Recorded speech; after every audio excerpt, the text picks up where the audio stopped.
2025 में क्यों डर रहे हैं वैज्ञानिक? हवा और पानी का चक्र बिगड़ गया है। 2025 की सुबह अब वैसी नहीं रही जैसी पहले थी। ना वो ठंडी हवा, ना मीठी धूप। अब हर सुबह अखबार की सुर्खियों में एक नई चेतावनी होती है। हवा की गुणवत्ता खतरनाक स्तर पर, पानी के स्रोत सूख रहे हैं और जलवायु परिवर्तन अब थम नहीं रहा। वैज्ञानिक डॉक्टर रेवती नायर, जो इसरो और पर्यावरण मंत्रालय की एक संयुक्त परियोजना पर काम कर रही थी, ने एक बेहद चौंकाने वाली रिपोर्ट प्रस्तुत की। उनके अनुसार 2025 में पृथ्वी का जलवायु चक्र अपनी प्राकृतिक सीमा से बाहर हो गया है। क्या बिगड़ा है चक्र? हमारी पृथ्वी का संतुलन 4 तत्वों पर टिका है: पृथ्वी, जल, वायु और अग्नि। वायु और जल सबसे संवेदनशील हैं और 2025 में इन दोनों का चक्र विक्षिप्त हो चुका है। वायु धीमी, भारी और जहरीली। नासा और आईएमडी के आंकड़ों के अनुसार 2024 के अंत तक दुनिया की 33% आबादी ऐसे शहरों में रहने लगी थी जहां हवा PM 2.5 के स्तर से कई गुना ज्यादा प्रदूषित थी। लेकिन 2025 में जो हुआ वो पहले कभी नहीं देखा गया। साइबेरिया में हवा के प्रवाह में असामान्य रुकावट आई। भारत में मानसून के झोंके समय से पहले और बेहद कमजोर आए और अमेजन जैसे वर्षा वनों में हवा की नमी 30% तक गिर गई। वैज्ञानिकों ने इसे एटमॉस्फेरिक कोलैप्स पैटर्न का नाम दिया। जल, अनदेखा लेकिन विलुप्त होता स्रोत। पृथ्वी की सतह पर मौजूद जल का केवल 2.5% ही पीने योग्य होता है, लेकिन 2025 में ग्लेशियरों की पिघलती रफ्तार ने इस 2.5% में भी भयावह गिरावट लागी। गंगोत्री और यमुनोत्री के ग्लेशियर पीछे हट रहे हैं, झीलें सूख रही हैं और जलाशयों में दरारें पड़ रही हैं। वैज्ञानिकों का डर। कुछ वैज्ञानिक मानते हैं कि पृथ्वी का इको फीडबैक लूप अब कंट्रोल में नहीं है। 1. हवा और पानी एक दूसरे से जुड़े हैं। हवा में नमी जल वाष्प बनाती है जो बारिश लाती है। 2. लेकिन हवा की गति कम होने से बादल बन नहीं रहे। 3. और जब बादल नहीं बनते तो बारिश नहीं होती, जिससे नदियां और भूजल रिचार्ज नहीं होते। इस चक्र के टूटने से केवल पर्यावरण नहीं बल्कि इंसानी जीवन भी असंतुलित हो गया है।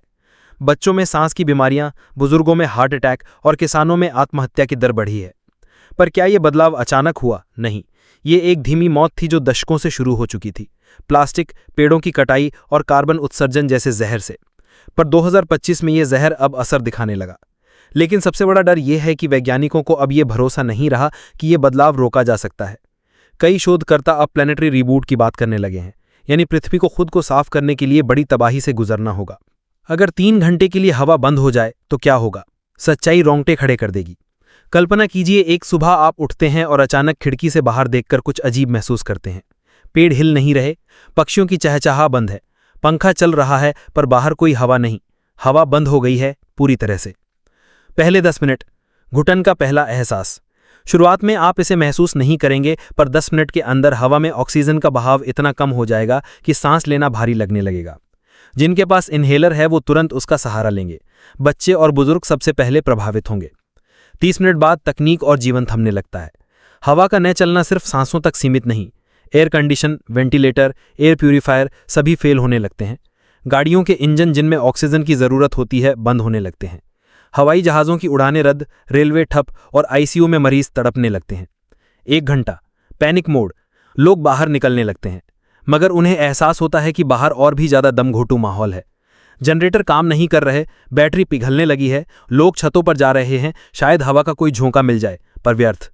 सिर्फ ऑक्सीजन की कमी नहीं, हवा न होने से कार्बन डाइऑक्साइड और जहरीली गैसें बाहर नहीं निकलती। वातावरण जहर बन जाता है। 2 घंटे, मृत्यु दर शुरू। पहले बुजुर्ग, फिर बच्चे, फिर अस्थमा और हृदय रोगियों की संख्या बढ़ने लगती है। शहरों में अफरा तफरी मच जाती है। मोबाइल नेटवर्क फेल हो जाते हैं। सिर्फ सांस ही नहीं, शरीर के हर अंग पर असर पड़ने लगता है। किडनी फेल, ब्रेन ऑक्सीजन की कमी से बंद होने लगता है। 3 घंटे के अंत में एक मृत वातावरण। 3 घंटे के अंत में दुनिया का 70% हिस्सा पर असर पड़ चुका होगा। अस्पतालों में बचे हुए लोग वेंटिलेशन के लिए हाथ से पंखा चला रहे होंगे। कई लोग कोमा में जा चुके होंगे और जो बचे हैं वो ये नहीं समझ पा रहे क्या ये हमेशा के लिए है। वैज्ञानिक सिद्धांत के अनुसार ये स्थिति स्टैगनेंट एयर कैटास्ट्रोफी कहलाती है। पृथ्वी पर हवा की मूवमेंट बंद होने से पृथ्वी की रोटेशन भी प्रभावित होती है। बादल बनने बंद हो जाते हैं, पानी की बूंदें जमने लगती हैं और तापमान एकदम से -10 डिग्री सेल्सियस तक गिर सकता है। नासा की एक रिपोर्ट कहती है कि अगर हवा 4 घंटे से ज्यादा बंद रही तो पृथ्वी की जैविक प्रणाली का 90% हिस्सा नष्ट हो सकता है।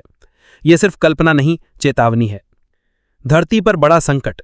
वैज्ञानिक बोले, अब सांस लेना भी मुश्किल होगा। जब विज्ञान घबरा गया, सांसों पर खतरा।